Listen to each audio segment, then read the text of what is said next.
বছর বয়সী যোগ্য শিক্ষিত বেকার যুবকদের মাসিক ভাতা দেওয়ার উদ্দেশ্য অক্টোবর 2026 থেকে ভরসা কর্মসূচি চালু করা হবে। এই স্কিমে গ্র্যাজুয়েট বেকারদের জন্য 3000 টাকা, অন্যদের মাসে 2000 টাকা ভাতা দেওয়া হবে। প্রিয় দর্শক বন্ধুরা, আজকে বাজেটে বড় ঘোষণা বেকার যে যুবক যুবতীরা রয়েছেন তাদের জন্য। এবারে যে বাজেটে বলা হয়েছে যে সমস্ত বেকার যুবক যুবতীরা গ্র্যাজুয়েট পাস রয়েছেন তারা 3000 টাকা পাবেন, যারা নন গ্র্যাজুয়েট অর্থাৎ মাধ্যমিক উচ্চ মাধ্যমিক পাস করেছেন তারা 2000 টাকা পাবেন। এই নিয়ে আজকে বাজেটে কিন্তু ঘোষণা করলেন। তবে আপনারা কবে থেকে পাবেন সেটাও কিন্তু বলে দেওয়া হয়েছে। অক্টোবর মাস থেকে কিন্তু আপনারা পাবেন যুবশক্তি ভরসা কার্ড, কিন্তু কিছু শর্ত দেওয়া রয়েছে। ওই শর্তের মধ্যে আপনি যদি পড়েন তাহলে কিন্তু বেকার ভাতা টাকা কিন্তু আপনি পাবেন না। তো শর্তগুলো কি রয়েছে, কি কি শর্ত দেওয়া হয়েছে, চলুন সেটা সম্পূর্ণ দেখে নেওয়া যাক। আপনারা সম্পূর্ণ দেখতে থাকুন, চ্যানেলটা সাবস্ক্রাইব করে রাখুন। চমক যুবক যুবতীর জন্য যে সমস্ত ব্যক্তিরা বেকার হয়ে পড়ে রয়েছেন তাদের জন্য কিন্তু আর্থিক সাহায্য করবে রাজ্য সরকার। তাদের জন্য কিন্তু 3000 টাকা করে কিন্তু আপনাদের প্রতি মাসে কিন্তু মিলবে। কিন্তু কারা 3000 টাকা পাবেন? অনেকে কিন্তু এই বেকার ভাতা আওতায় কিন্তু আসতে পারবেন না, যেটা এই বাজেটে কিন্তু বলা হয়েছে কি তা সম্পূর্ণ জানবো ভিডিওর মাধ্যমে। কারা এই বেকার ভাতা কারা পাবেন না, তো চলুন সেটি সম্পূর্ণ জেনে নিই।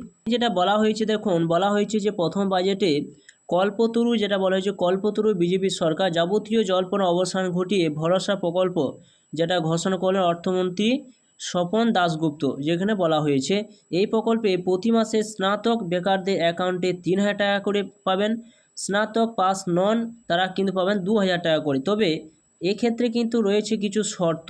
এর পাশাপাশি ছাত্রছাত্রীদের জন্য একাধিক ঘোষণা করলেন অর্থমন্ত্রী। তো জানতেই পারছেন কিছু শর্ত কিন্তু দেওয়া হয়েছে। এই শর্তের মধ্যে যদি আপনি পড়েন তাহলে কিন্তু আপনি টাকা পাবেন না, অর্থাৎ বেকার ভাতা কিন্তু আপনি পাবেন না। তো শর্তগুলোর মধ্যে কী রয়েছে?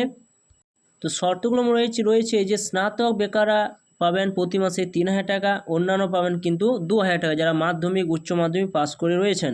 এক্ষেত্রে শর্তগুলো কি রয়েছে? আবেদনকারী কিন্তু বয়স হতে হবে 21 থেকে 35 বছরের মধ্যে, পরিবারে আয় 1 লক্ষ টাকা কম হতে হবে, অন্য কোনো সামাজিক প্রকল্পে আওতাভুক্ত হলে মিলবে না এই টাকা। তো জানতেই পারছেন যদি আপনি কোনো সামাজিক প্রকল্পের সুবিধা নিয়ে থাকেন তাহলে কিন্তু এই প্রকল্পের আওতায় কিন্তু আপনি আসতে পারবেন না। সামাজিক প্রকল্পের মধ্যে রাজ্য সরকারের অনেক কিছু রয়েছে। তো দেখুন বলা হয়েছে চলতি বছরের শুরুতে বেকারদের জন্য যুবসাথী প্রকল্প চালু করেছিল তৎকালীন সরকার।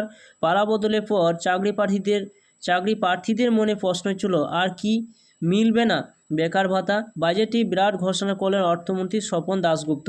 তিনি জানান যে চালু করা হচ্ছে ভরসা প্রকল্প। এতে স্নাতক বেকাররা পাবেন 3000 টাকা, অন্যান্যরা পাবেন 2000 টাকা। তবে এই ক্ষেত্রে শর্ত হলো আবেদনকারী বয়স হতে হবে 21 থেকে কিন্তু 45 বছর, তবে কিন্তু আপনি এই আওতায় আসতে পারবেন। পরিবারের কিন্তু আয় হতে হবে 1 লক্ষ টাকা কম হতে হবে, তবে কিন্তু আপনি বেকার ভাতা আওতায় কিন্তু আসতে পারবেন। অন্য কোনো সামাজিক প্রকল্পে আওতাভুক্ত হলে কিন্তু আপনি এই টাকা পাবেন না।